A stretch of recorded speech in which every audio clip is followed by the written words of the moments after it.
Hey guys, so today I want to talk about the 2018 holiday releases that are coming out super quickly.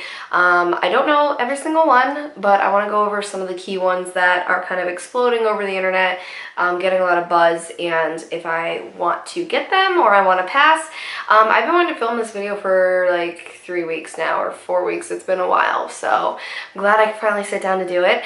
I'm going to call it purchase or pass. I know it could kind of be an anti-haul too. That's what I'm going with. So, first up is the Colourpop Disney collection. Now this just overall has a lot of gorgeousness going on. It's kind of a perfect, I feel like, marriage between a theme and makeup products. So each lipstick has a specific princess attached to it. Then you have eyeshadows, you have an eyeshadow palette, and you have lip glosses as well. The eyeshadow palette is the thing that really grabs my attention because it's obviously all the pretty colors and stuff like that, but I do love the themed lipsticks as well. I personally don't actually own any Colourpop cosmetics. I've played with it in some of the Ultas I've been to. It's not in every Ulta, and it is really good quality for an amazing price, so I definitely see the attraction there. And then you're playing on people's, heartstrings by incorporating the Disney kind of theme, so it's definitely a really cute idea. Personally, I don't think I'll actually end up getting anything because for some reason I just never end up getting Colourpop stuff, which I know is weird because, again, super affordable, really great quality, but I'm also not the kind to buy tons of cosmetics for myself lately, trying to save money and trying to just prioritize my professional kit over myself. So it takes a very strong want and a very, I don't know, specific product for me to want to actually say, yes, I'm going to buy this. So probably not, but for $110 you get all those products as a bundle, or you can buy them separately. Really good deal, really adorable. I would like some of the items, but I think I'll pass, so I'm kind of in the middle. The Anastacio Sultry palette. Okay, so Anastacio has been killing it lately. They have a lot of stuff coming out that is really good quality, really beautiful. A lot of, their fans are very obsessed with everything they come out with, which I get it because everything looks gorgeous and works really well. What I found very interesting, and I'll try to find the picture somewhere or link it or something.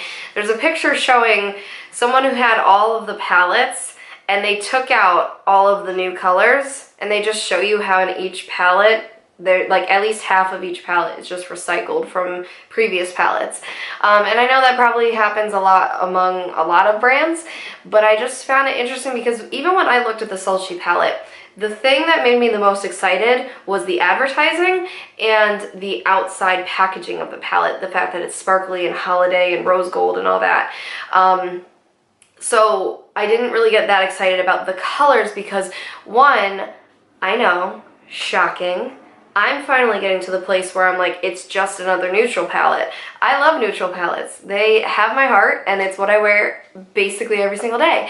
But I feel like in their line, between the Modern Renaissance, the Soft Glam, and now the Sultry, they are extremely similar. And then when you put, the Prism, Subculture, and Norvina palettes, those are like the colorful ones, but they still have some repeats. So like I got the Norvina palette finally. That's honestly my first and only Anastasia product I've ever had. I got it because I really liked the purples and pinks, and that was kind of my version of branching out into color, because I am a very neutral makeup wearer, but I wanted to kind of have a comfort zone but also branch out. So I got it, and it's a really pretty palette, works amazing, it's great, but I wouldn't, I look at the Soft Glam and I'm like, yeah, this is what I'd wear on a daily basis, but I wouldn't get that right now. I still have palettes that are nowhere near being close to being done that have similar shades, so I'm not about it. I just find it weird that it's like, yeah, they're all starting to look very similar. I don't know, so it's not appealing to me. And also, did you hear how their PR kits had a dozen gold-plated roses that was $500 per box? That's insane. Cool, I'd like one, just literally one of those.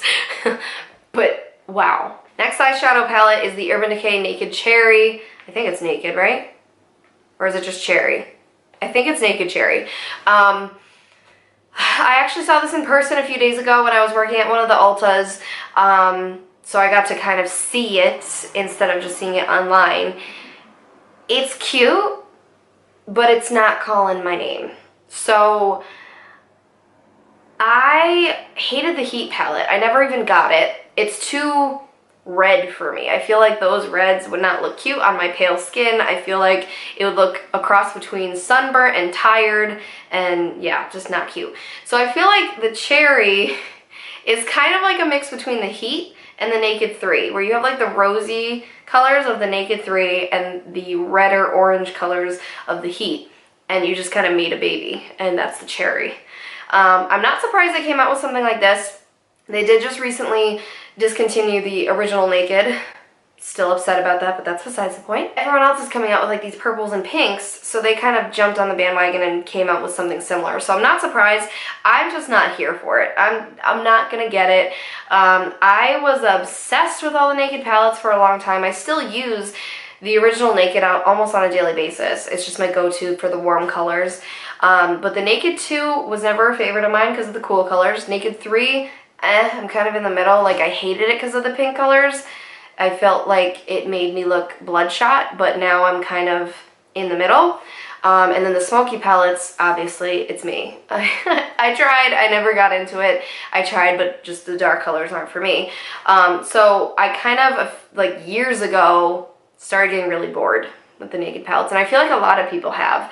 So I think that's why they're trying to come up with like more colorful palettes and things like that, but it's just not for me. So Hoonah Beauty came out with an eyeshadow palette too.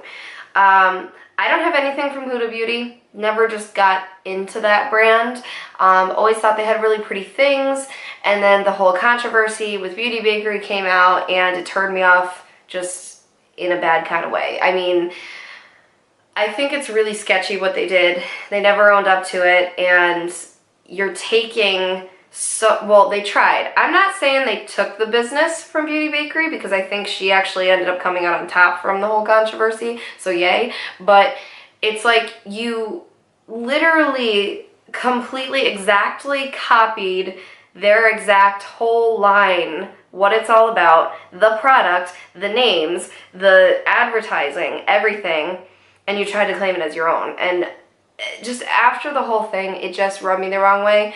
So I was never really into Hoonah Beauty. I was never against it either, but now I kind of am. So there's kind of the principle of the matter that fogs my vision a little bit on this one.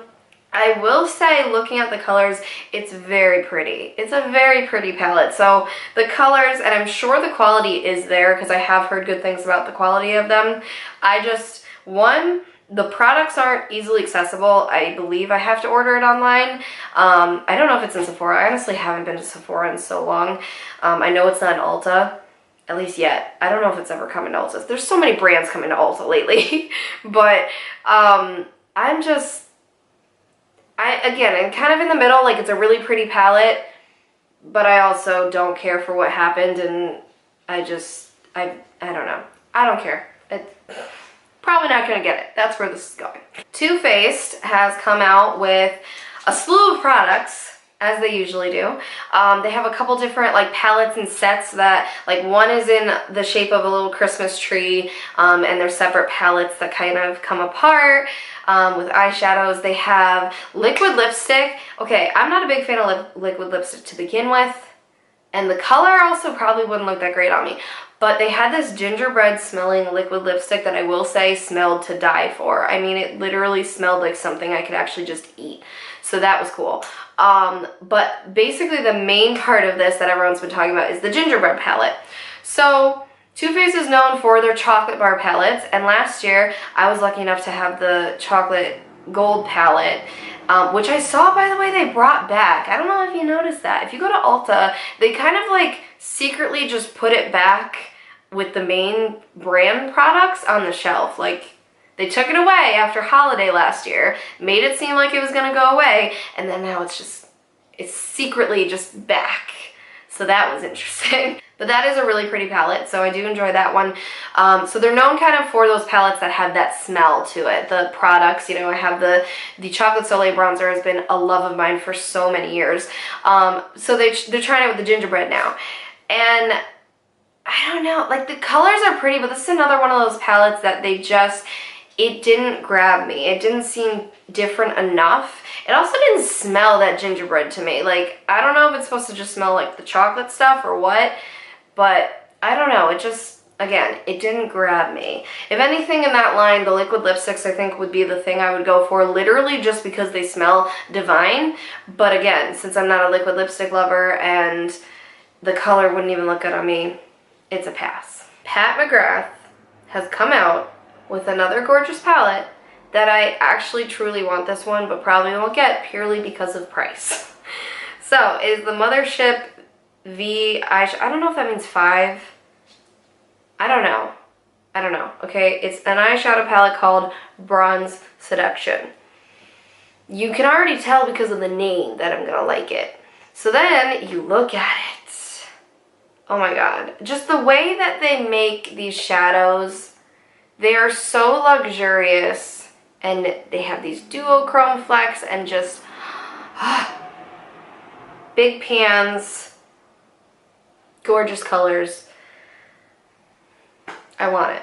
This is probably the one, this is honestly probably like the one or like two of the things on this entire video that I'll say without a doubt I'd love to have. But it's $125. So that's gonna be a pass because of price, because I have to be stupidly smart right now, like to a T. But if I didn't, and if I had it, I'd get it right now. So it's one of those things that I definitely would, because it's so gorgeous. It's my type of palette. The colors are great. I know it's great quality. Love Pat McGrath as an artist, so I would definitely love it. But what are you gonna do? Alright, so last but not least, the Visiart Grand Pro 2. Let me tell you about Visiart. So Visiart is one of my favorite brands of eyeshadows for my professional kit. I don't use them on myself. I purely just get the palettes for my kit because they have the amount of colors I need, the pigmentation I need, the quality, and just they're amazing. They're an amazing professional product. So when they came out with the first volume of the Grand Pro with 30 glorious shades in all different colors, mattes, amazingness, I think all of those were, I think after the pro discounts, probably somewhere around at least 150. It's not that bad for all those shades, and for a kit, like that's not bad to me. I know the Pat McGrath, but that was 10 shadows and that's personal, so that's why it's a lot. But they came out with that, I think last year, and I just waited and waited and waited because I just never wanted to bite the bullet. I don't know. I just never got there. And I'm so mad because now they came out with the Grand Pro 2 and they said how the Grand Pro 1 was limited edition and is likely not going to be back in stock now that the Grand Pro 2 is out. Which really upset me because I wanted it purely because of all the mattes and the color selection and everything. Because the Grand Pro 2 is gorgeous and I know it's going to be the quality we expect from them, but it's all shimmer and it's all of these colors I don't need. Not even for my professional kit. Like I just feel like I don't need it. So I'm likely not getting it.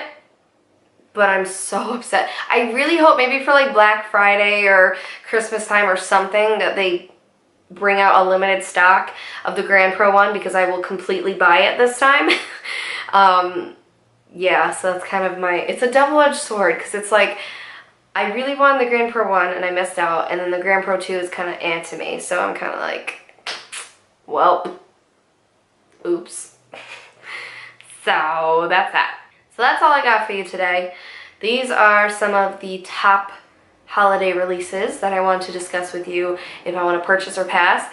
Literally, it sounds like everything is a pass except for the Pat McGrath palette, which is crazy. I didn't actually think about that before I sat down and filmed. I was like, oh, it's probably gonna be a mix. No, I'm very strict nowadays. You know, years ago I would spend, when it was like back when I was younger, I'd spend all my allowance on makeup, and then when I had odd jobs and I didn't have really responsibilities, I'd spend all my money that I wasn't saving towards makeup, and it just, I don't know, things change, man.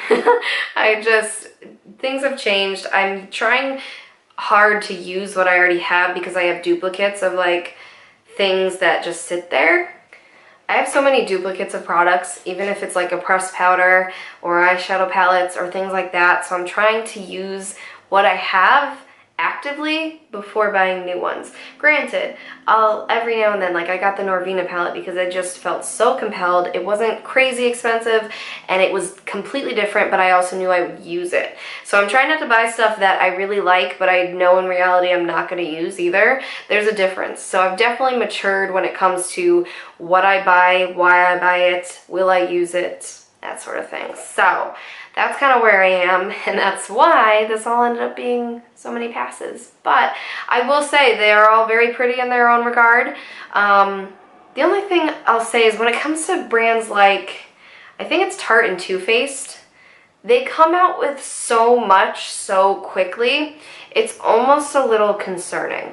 Because I feel like if you're doing that, the quality is going to start to get skimped on. There's only so much time you can spend on a certain product to get it perfect before launch, and I feel like if you're doing new releases every like month or two, it kind of gets a little crazy. So that's just my 2 cents. But anyways, I hope you guys enjoyed this video. Give it a thumbs up and leave me a comment if you did. Don't forget to subscribe, and I will see you in my next video. Bye.